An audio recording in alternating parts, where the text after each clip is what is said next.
D'abord, je voudrais vous remercier pour l'invitation, et ce n'est pas que rhétorique, cette reconnaissance, parce que j'ai le sentiment, depuis que je suis assis ici, d'avoir beaucoup appris en vous écoutant cet après-midi, les témoignages et la communication de Timothée. Je me suis dit aussi que je ne m'excuserais pas de parler français comme je le parle, mais j'ai dit on a quand même un point commun, c'est de vivre heureux sous la souveraineté de la même Élisabeth.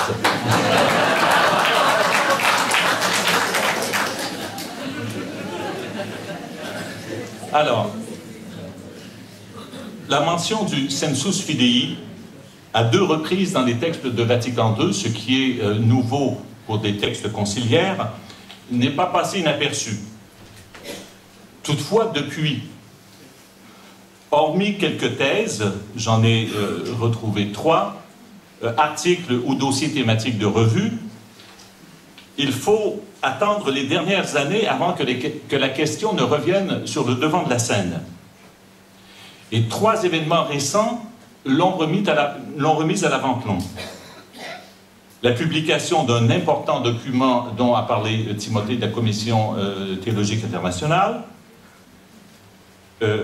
l'élection du pape François, qui, par petites touches successives, et il faut suivre de manière implicite ou explicite, fait référence au sensus fidei, et de manière plus ex-professo dans son exhortation apostolique Evangelii Gaudium. Et, ce dont on a parlé, les consultations élargies menées au cours de la préparation des assemblées du synode des évêques consacrés à la famille. Comment faut-il interpréter le silence relatif observé à ce sujet au cours des 50 dernières années?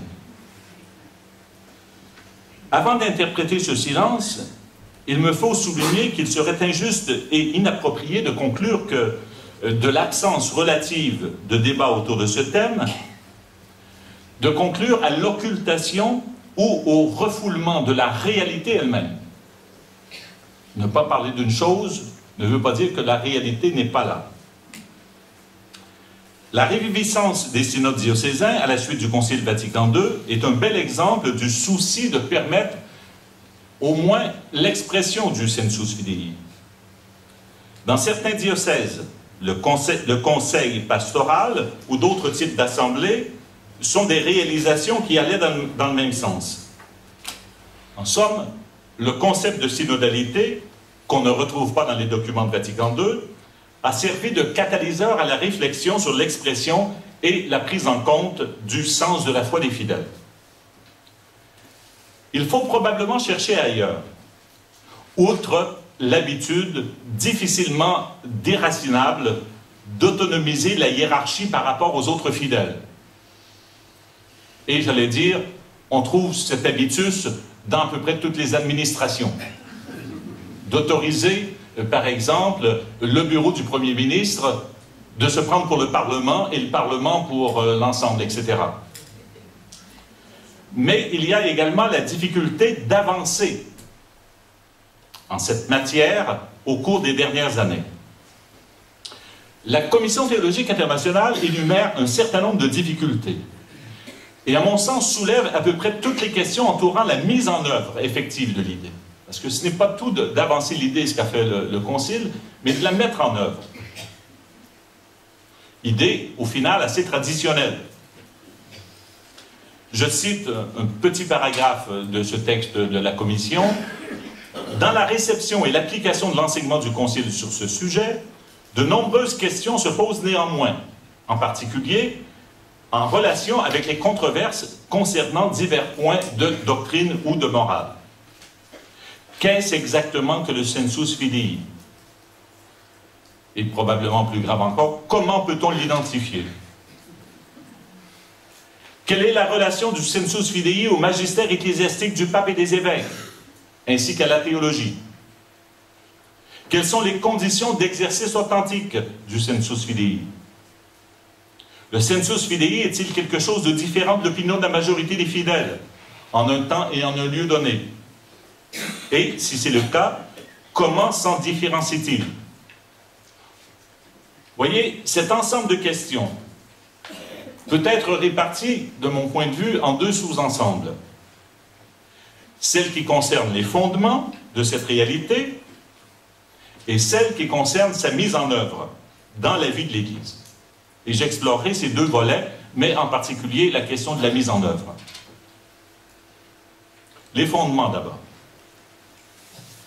L'examen de l'enseignement du Concile Vatican II sur le Sensus Fidei indique déjà clairement que l'environnement nécessaire à sa prise en compte est une théologie de l'Église comme peuple de Dieu et une théologie de l'Esprit Saint.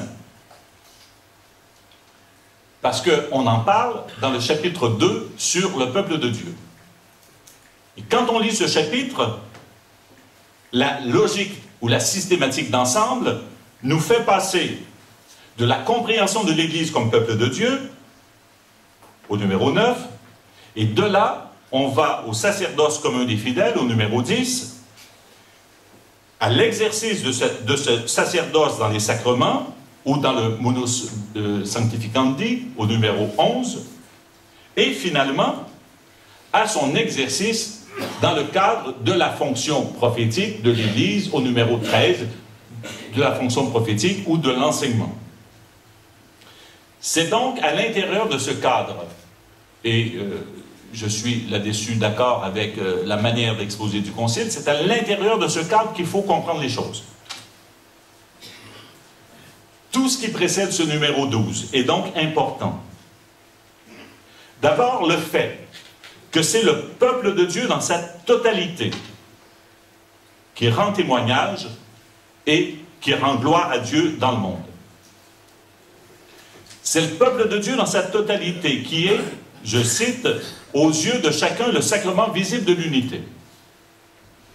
Il s'agit d'un peuple messianique et ou d'un peuple sacerdotal. Et cette qualité royale et sacerdotale est une qualité du peuple et non une qualité qui revient à des personnes à titre individuel. Il faut donc partir du plérôme de l'Église et non des individus singuliers, si l'on veut comprendre quelque chose au Sensus Fidei. Ce peuple des baptisés comprend tous les fidèles qui ont part au sacerdoce du Christ. Il s'agit également d'un peuple structuré et organique, comme l'enseigne le Gentium 10 et 11, mais un peuple également où tous sont actifs. Ces trois éléments, sans en oublier aucun, sont à prendre en considération. C'est tout le peuple, des fidèles qui ont part au sacerdoce, c'est un peuple organisé, et chacun des sujets doit être actif. C'est lorsque l'un de ces éléments est oblitéré, survalorisé, voire absolutisé, aux dépens d'un autre, que l'on assiste à une rupture d'équilibre.